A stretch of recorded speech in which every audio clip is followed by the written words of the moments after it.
Hello, students. Welcome to the new session of our English class. And now we are going to proceed with other punctuations. So, in our earlier session, we had discussed about dash. Now we are discussing about hyphen. So, dash is longer than hyphen, and a little bit difference between dash and hyphen is that when dash is used, then space is left on both sides. And when there is hyphen, then there is no space at all on both the sides. So now what are the uses of hyphen? To join the parts of a compound word. Yes, compound word is a combination of two or more words. So when they are combined, then they are combined with the help of hyphen. As you can see the words mother-in-law, passerby, good looking. And you can also see that there is no space left at both the sides. Second use is to form compounds beginning with few prefixes like ex, co, wise, non, self, as. So, if we are using compound words using these prefixes, we will put a hyphen between the prefix and the other word. For example, ex principal, co author, and so on. Next use is to form compound fractions and compound numerals. For example, 1/5, 2/3, 1/3, etc. The next punctuation mark is apostrophe. Yes, apostrophe, as you can see the symbol, it is a comma, but it is at the top of the alphabets. So the use of apostrophe is to show possession. For example, Shalu's book. It means that the book belongs to Shalu. Girl's frog. The frog belongs to a girl. Next use is in for contraction. Okay. For example, I apostrophe VE means I have. I apostrophe M means I am. Don't means do not.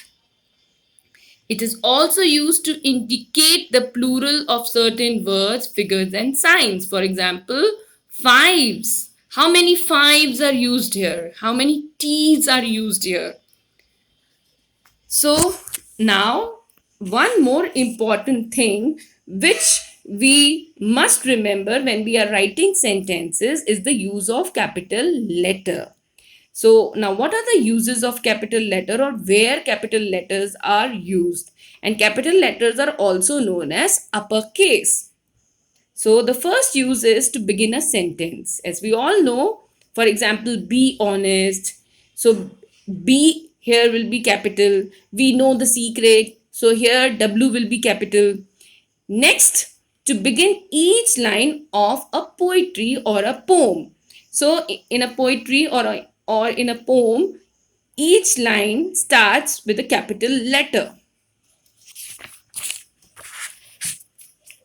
Next use is to begin all proper nouns and adjective derived from them. For example, Mumbai, America, Indian, India, etc.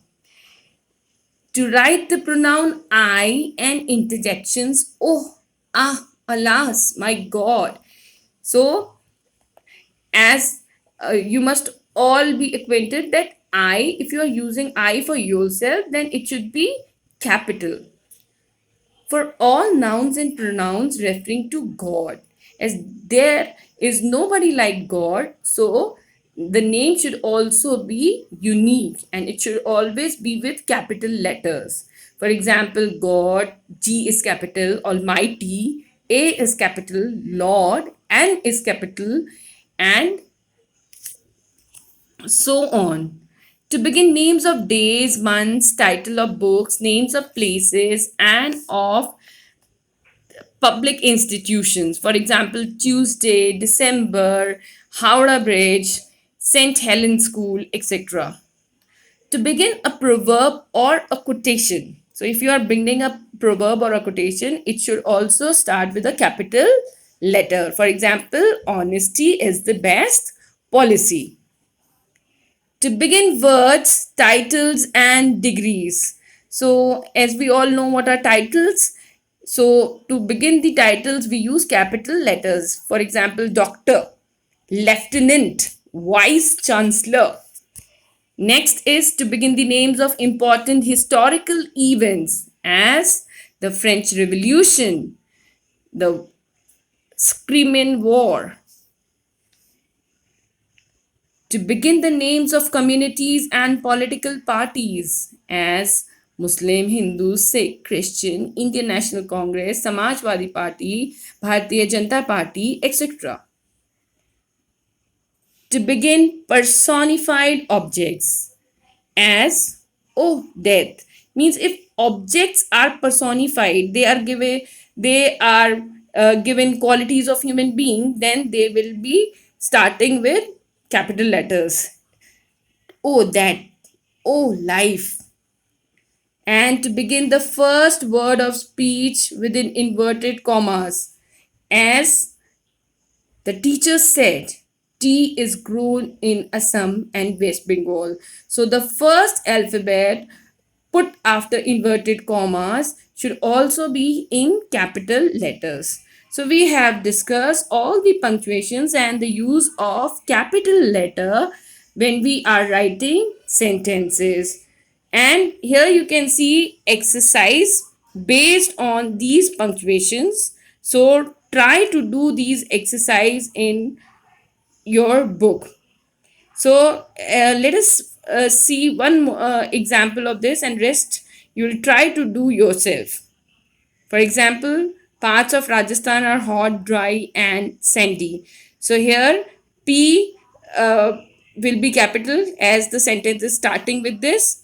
Rajasthan is the name of a city, so it will be also be capital. R will be capital, and then hot and dry. So in between hot and dry there will be a comma, and sandy there will be a full stop. So in this way you will do all the exercises present in your book. So till the next session, goodbye. Have a nice day.